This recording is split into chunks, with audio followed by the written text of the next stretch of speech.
ഈ ഒരു വീഡിയോയ്ക്ക് എത്രാമത്തെ വോയിസ് ഓവറാണ് ഞാൻ ചെയ്യുന്നതെന്ന് എനിക്ക് തന്നെ അറിയില്ല. ഓരോ പ്രാവശ്യം ചെയ്യുമ്പോഴും ഓരോ കോള് അല്ലെങ്കിൽ മെസ്സേജ് അല്ലെങ്കിൽ ആരെങ്കിലും ഇവിടെ കയറി വരിക, അങ്ങനെ പല പല കാര്യങ്ങളൊക്കെ നടന്നുകൊണ്ടിരിക്കുകയാണ്. സോ ഞാൻ പച്ചക്കറി കുറച്ച് ഓൺലൈനിൽ നിന്ന് ഷോപ്പ് ചെയ്തിട്ടുണ്ടായിരുന്നു. ബേസിക്കലി എനിക്കിവിടെ കടയിൽ പോയി മേടിക്കാനുള്ള പ്രാപ്തിയില്ല, കാരണം എനിക്ക് ഭാഷ അറിയില്ല, അവരിനെ പറ്റിക്കും.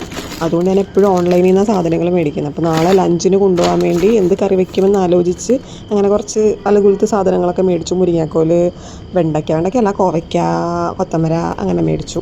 അതിൻ്റെ കൂട്ടത്തിൽ ഞാൻ മേടിച്ചതാണ് ബ്ലൂബെറി. ഇതുവരെ ഞാൻ കഴിച്ചിട്ടില്ല ഈ ബ്ലൂബെറി എന്ന് പറയുന്ന സാധനം. കഴിച്ചിട്ടുണ്ട്, നമ്മൾ ഐസ്ക്രീമിലൊക്കെ ഇങ്ങനെ ഞറങ്ങി മുറങ്ങിയൊക്കെ കിടക്കില്ലേ, അത് കഴിച്ചിട്ടുണ്ട്. പിന്നെ ഫ്രൂട്ട് സാലഡിലുണ്ടോ എവിടേക്കൊക്കെയോ ഇങ്ങനെ കുറച്ച് മുറിച്ചൊക്കെ ഇട്ടേക്കുന്ന അങ്ങനെ കഴിച്ചിട്ടുണ്ട്.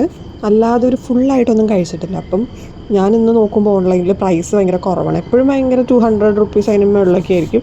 ഇന്ന് വളരെ കുറച്ച് കണ്ടപ്പോഴത്തേക്കും ഞാൻ പെട്ടെന്ന് ഓർഡർ ചെയ്തു. അങ്ങനെ ഞാനത് ആദ്യമേ തന്നെ കഴിച്ചു നോക്കിയപ്പോൾ എനിക്ക് ഫീൽ ചെയ്തെന്താണെന്ന് പറഞ്ഞാൽ, ഞാവൽപ്പഴമല്ല, പക്ഷേ എൻ്റെ കോളേജിൻ്റെ അടുത്തൊക്കെ ഒരു പ്ലാന്റ് ഉണ്ടായിരുന്നു ഇതേപോലെ തന്നെ ഇരിക്കുന്നത്. അതിൻ്റെയൊക്കെ ഒരു ഏകദേശം ടേസ്റ്റായിട്ട് എനിക്ക് തോന്നുന്നു. നിങ്ങൾ കമൻറ്റ് ചെയ്യട്ടോ, നിങ്ങൾക്ക് എന്താണ് ഫീൽ ചെയ്തതെന്ന്.